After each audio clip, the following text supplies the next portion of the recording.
Congress shall make no law respecting an establishment of religion or prohibiting the free exercise thereof or abriding the freedom of speech or of press or the right of the people peacefully to assemble and to petition the government for a redress of grievances.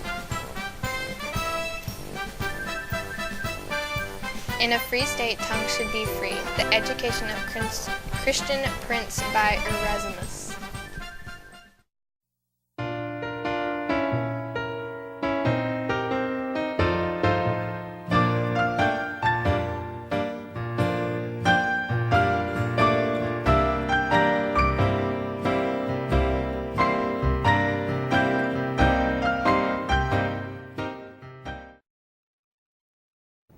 Well, for several years, you've seen news reports about these protesters from the Westboro Baptist Church protesting at military funerals, holding up anti-gay signs such as God hates fags and other signs such as thank God for dead soldiers. It was a Supreme Court case yesterday.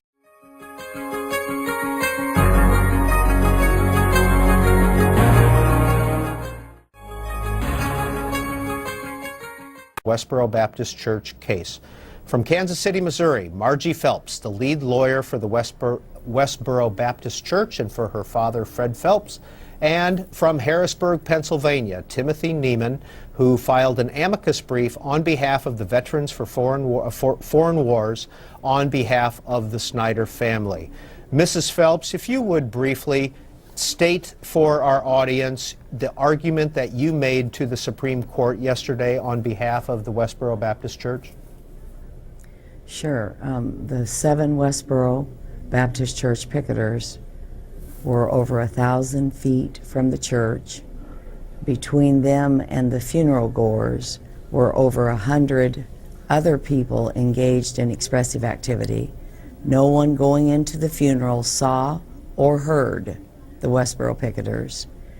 And when it was time for the funeral to start, they left. So by any definition or rationale, there was no invasion of privacy.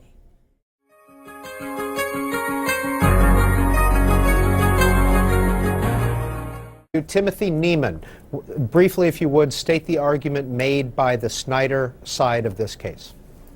Thank you, Peter. And this case really isn't about just being able to avert your eyes. I think that the argument that was made yesterday by Mr. Summers on behalf of Mr. Snyder was, the question was best summed up by Justice Ginsburg, who asked, this is really a case about exploiting a private family's grief. And the question is, why should the First Amendment tolerate exploiting this Marine's family at this vulnerable time when they wanted to have a private funeral ceremony for their son? The Snyder family did not ask for the Westboro Church to come to the funeral. Mr. Snyder was not a public figure, despite what the Westboro Church might say about that. He was merely trying to put his son to rest and had the unfortunate situation where the only time that he would have the opportunity to do that, you cannot redo a funeral ceremony, you cannot redo a burial. That sacred time of mourning was turned into a circus by the presence of the Westboro Baptist Church folks being there. This isn't a case about the content of the message. It is really a case, again, as Justice Ginsburg, I thought, so eloquently put it yesterday, about exploiting a private family's grief. And in this case, it happens to be a private family of a fallen American soldier, and that's why the VFW in particular got involved with this case.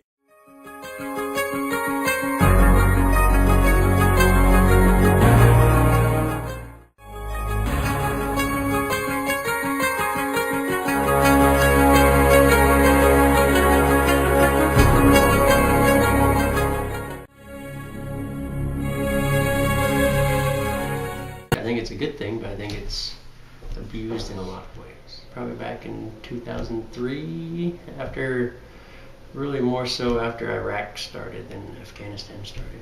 I was upset. I was glad to see that people stood up to protect people that were hurting for their lost loved one. So that was a good thing that came out of it, but I can't believe it. It's terrible that the Constitution allows people to do that kind of thing without any kind of retribution to it.